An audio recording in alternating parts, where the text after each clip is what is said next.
Right, how are we all, everybody? Welcome to this, my Wrestlemania 23 review. If you're one of the people who has watched every single one of these so far, thank you very, very much. If you're just tuning in, still again, thank you for watching. Go back and watch some of the others. I thought for this one, I don't know why, I just thought I'd dig it out for once. My referee shirt, my hand-drawn referee shirt. I had a fancy dress one day and I didn't know what to wear, so I thought, do you know what, I'm going to go as a Mick Foley style referee and draw myself a referee shirt. It looks a bit rubbish, doesn't it? But that's the whole appeal of it, isn't it, when it comes to fancy dress? Anyway, and Mick Foley's referee shirt especially. WrestleMania 23, held in Detroit, Michigan. Much like WrestleMania 3 was 20 years before it. WWE were doing this around the time where they were doing stuff to mirror what had happened 20 years earlier. Now in this one, I think it's held in the same arena. It used to be called the Pontiac Silverdome, but this now it's called Ford Field. Probably because Ford had taken over the sponsorship from Pontiac. Or was Pontiac was a car maker, so was Ford, so I guess maybe they bought that company out. I am not too sure. I do not know about my American cars. Right, here we go. WrestleMania 23 card. Here we go. First match, Money in the Bank ladder match. Now, straight away, this match was bloody fantastic. It was really, really good. We had Mr. Kennedy, Edge, CM Punk, King Booker, Jeff Hardy, Matt Hardy, Finlay, and Randy Orton. Pretty much everyone in there is a main event caliber guy, bar perhaps Finlay. Matt and Jeff Hardy, not so much WWE main event, but they are main event caliber like elsewhere, TNA sort of thing. Maybe not Matt Hardy, but you know what I'm getting at.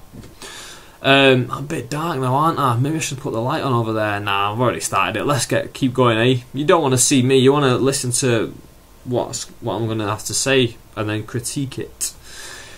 Right, so this Money in the Bank ladder match, a lot of big bumps, including Hornswoggle getting Kenton bombed off the top, Finlay bloody in his own head.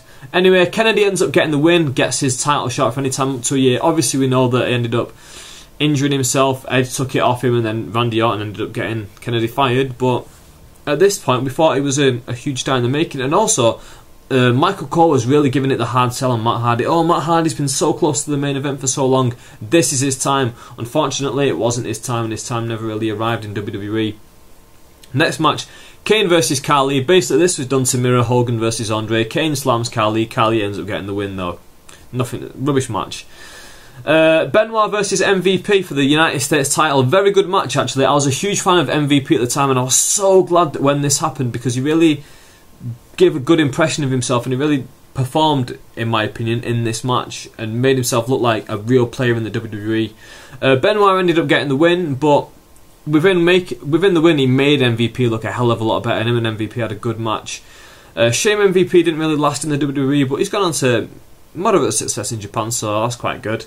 Again, like I said, very good match. Well, not very good match, but good match. I'd recommend people check it out, especially if you're an MVP fan. Again, I've said this on all the last few videos, I'm a huge Benoit fan, so I'm a huge mark for his stuff. Next up, Undertaker versus Batista for the World Heavyweight Championship. This is the match where they made it look like the streak was under real pressure. The streak could go at any second in this match.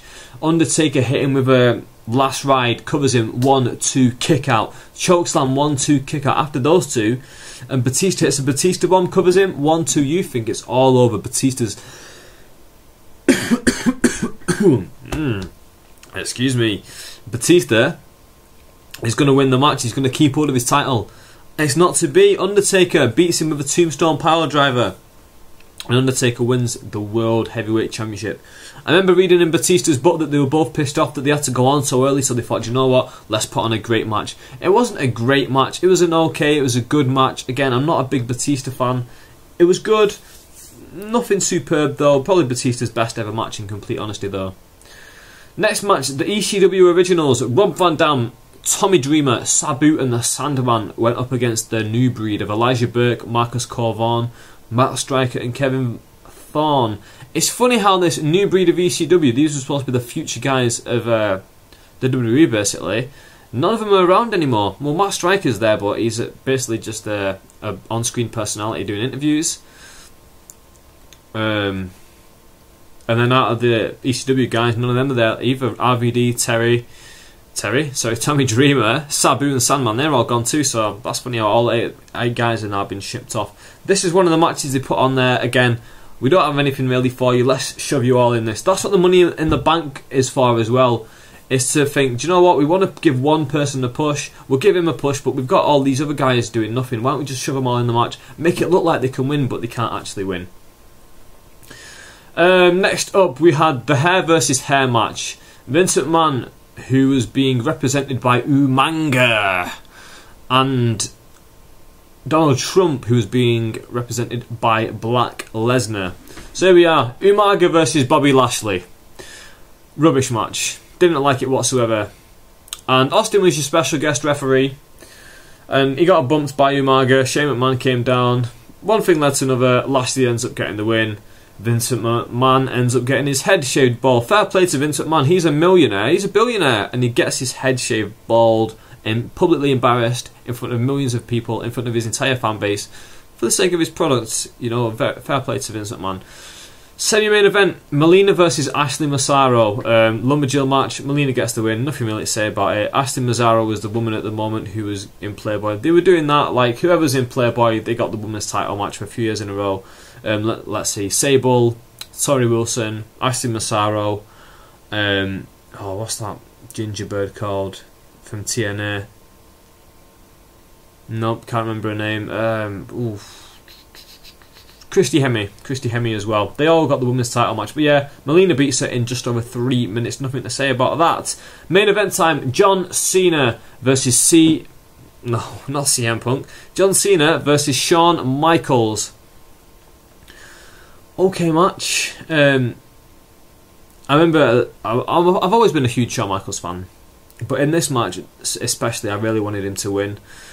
And again, it was during that time when it was cool to boo Cena, and not just cool, it was warranted that you should boo Cena, because he wasn't that good. He wasn't as good as he is now, and he didn't deserve the push that he was getting. So Shawn Michaels is against Cena. Cena gets hit by a super kick by Michaels. Michaels covers him, but no, he cannot get the win. It's just like, it's very, very, very, very, very frustrating. Well, it was frustrating as a fan then. Watching back now, they were giving Cena the push. They were trying to make him look good. Cena now beats Shawn Michaels and Triple H 2 years in a row, sort of giving him the hard push. Triple H was missing off this card, actually, wasn't he? Come to think about it, I think he was injured, actually, wasn't he? But yeah, Shawn Michaels loses to John Cena. And I think if Triple H was around, he was supposed to beat Cena this year. I remember that being the rumour. But he did his knee, and he always does his knee, doesn't he? His quads. Yeah, Cena wins the match, keeps hold of the title. Bit flat, a bit bland. This entire pay-per-view is pretty bland, apart from the Benoit match and the Money in the Bank, which were matches 1 and matches 3 out of an 8-match card. I really wouldn't recommend people watching this one. WrestleMania 23 is not a good WrestleMania whatsoever. Yeah, if you're a fan of this show, then fair play to you. And in fact, I think this might have been the one I remember getting my mate to tape for me, if I remember correctly, and then watching that the day after from college. Or maybe he'd take me 2 in a year, 2 years in a row, I can't remember properly. But yeah, I think I remember him taping me this one, and like getting it off in the next day in college and watching it and thinking, this is quite good, the first few matches, and then towards the end being a bit disappointed. What are your thoughts on the show? I'm really not impressed with this show. For a show, for just a standard show, I'd probably rate it a 6. But as a WrestleMania, I'd rate it a 5, because there's a lot of rubbish stuff on here, and there's only some good stuff. I mean, the women's match was terrible. You know, it's a sign of things to come in terms of women's wrestling. But what's your thoughts on the show? Maybe a lot of you enjoyed it, because I know I've got a lot of newer fans who really appreciate the newer stuff, and fair play to you. A lot of Batista fans, and I'm not a Batista fan, but if you liked it, let me know. Let me know what you think of the show. Let me know what you think of my review. With that, I am out. I am about to bang in WrestleMania 24 into the Xbox, or yeah, and play that, watch that, and review that. Let's hopefully get it uploaded within 12 hours of this one. With that, I'm out. Thank you very much for watching. I'll see you very soon.